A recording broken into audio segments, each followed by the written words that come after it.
I'm a sucker for an alternate history, and when you throw space exploration into the mix, where you have the budget to really pull it off, I mean, you've definitely got my attention. For All Mankind has all the necessary ingredients to be my favorite show, and while season 1 didn't get there, I was still curious to see what would happen next. Fast forward roughly 10 years, take us there with a montage that does a great job of bringing us up to speed, and reminds us that the things that happened so far have created a lot of changes in this alternate timeline, and well, I'm right there with you again.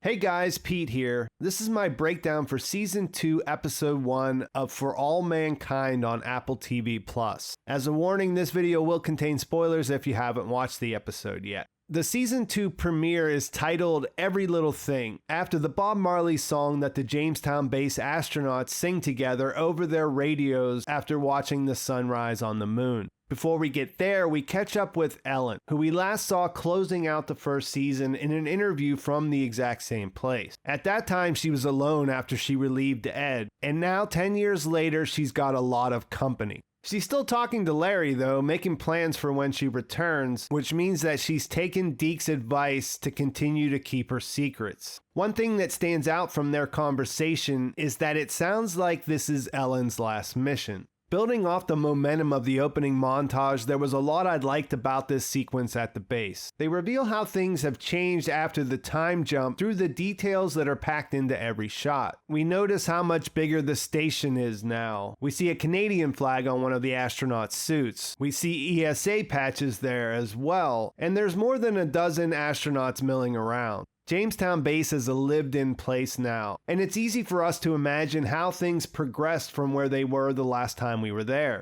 The sunrise looks amazing and does a great job to activate that sense of wonder about leaving the planet Earth that pretty much everyone has had from the time you start looking up at the night sky. It's especially wondrous for the first-timers, and the conversation where Molly is telling the Dutch astronaut, who's based off the first real Dutchman in space, to stop looking at his screen and enjoy the view, highlights one of the things that I really love about this. It shows how going to the moon will eventually just become another thing we do. It'll become a job for these people. The veterans, Molly and Ellen, are already feeling that. Part of why space exploration is so fascinating is because we haven't done that much of it yet. We're arriving at the period in the show's timeline where going to the moon is just another thing we do. Over 10 years, because of the ongoing space race with the Soviet Union, things have progressed at a rapid pace. We get a better idea of what it all looks like when we go back to Earth, but before we get into that, I just want to say that the idea of closing this segment off on a high note with the wonder of the sunrise really pays off later when we return.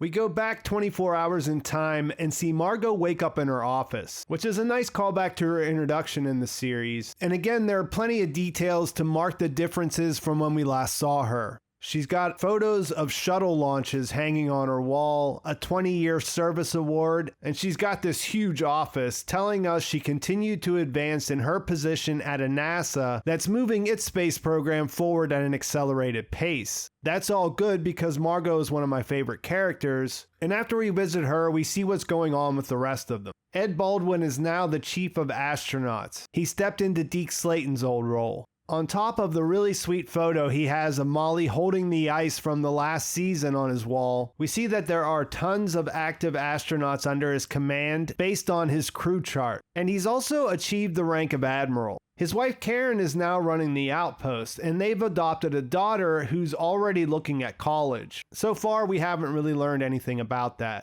Karen and Ed have had some time since the loss of their son, but we have to imagine that there's more to learn about how they got through that. On the surface, the Baldwins look to be doing pretty good, even though you have to wonder if Ed misses his time as an astronaut.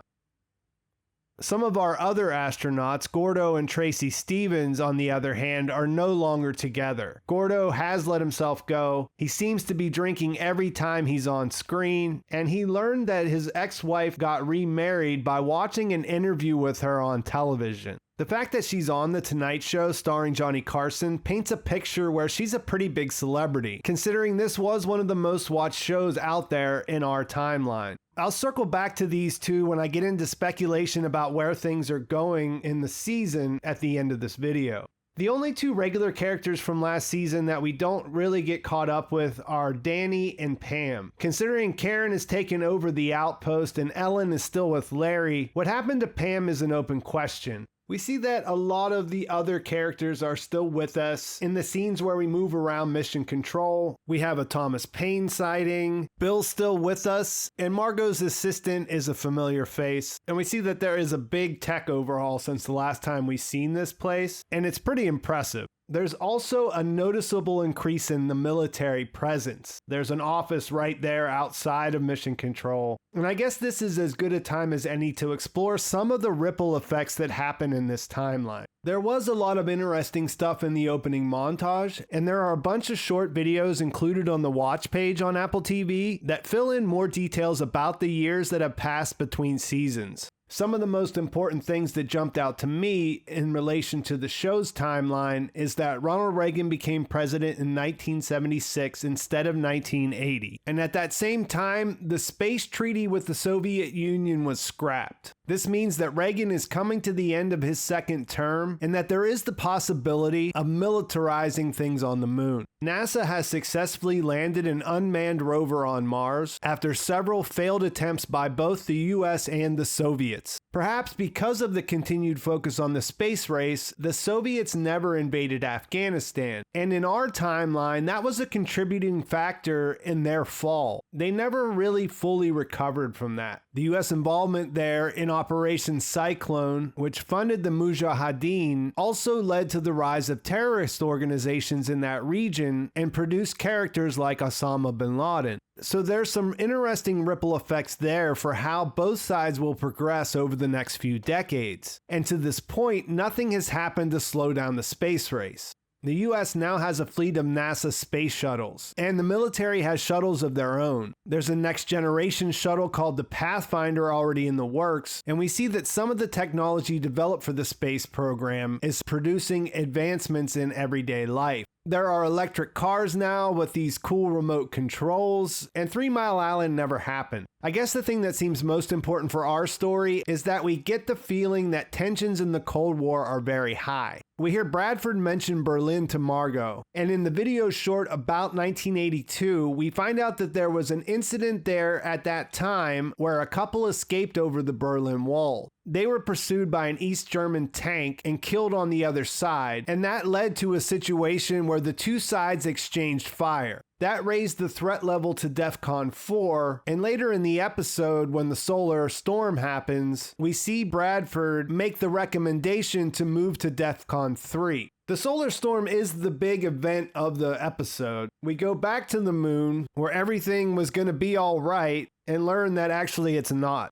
A solar flare event on the sun produces a coronal mass ejection, which basically means a cloud of radiation is moving fast away from the sun. Everything outside of Earth's atmosphere is at risk of exposure to a high dose of radiation. On the moon, all of the astronauts are able to make it to shelter except Molly Cobb and the Dutch astronaut Wubbo. He crashes his rover on the way to safety, and Molly has to make a decision on whether or not to go after him. First of all, this sequence looked fantastic. The regolith on the surface lifting up, combined with the score, really gave it an intense feeling. And while it seems like going out into the radiation was a mistake, it does track with what we know about this character. Dumb thing to do, but exactly what you would expect to see from Molly. Because she removed her dosimeter, we don't know for sure how bad her exposure was. But based on what Margot described, we have to imagine that she'll likely get cancer in the future. It's not clear if she was able to save Wubbo, but if she did, it's likely the last heroic move she'll be able to make as an astronaut. And that's a good transition into where we think things are going. I think the Cold War stuff and the Season 2 trailer are certainly hinting towards a potential armed conflict on the moon. Not much in this episode to see how that'll be set in motion though. I think Ed looked pretty confident in his role as head of astronauts, but have a suspicion we'll see him put himself on the roster of an upcoming mission, just like Deke put himself on one back in Season 1. The idea of Karen running her own business seems like a way for her to refocus, but she's such a strong character, I feel like she'll be doing more than just upgrading the Parmesan. Speaking of that, it feels like if the show is jumping a decade each season, then it's set up for the conflict that surrounds the transition from the old school to the new generation. Ed's wanting that old cheap shaker cheese he's used to felt like some foreshadowing to me. Gordo putting on weight and blatantly getting drunk, even ordering another scotch from the podium while he's speaking, looks like a setup for him to try to make a comeback. It wasn't clear how much Tracy was involved with NASA at this moment in this episode, but based on the promo materials, it looks like she'll be heading back to space during this season as well. Margot seems like the rock still, so it'll be interesting to see what gets in her way this season.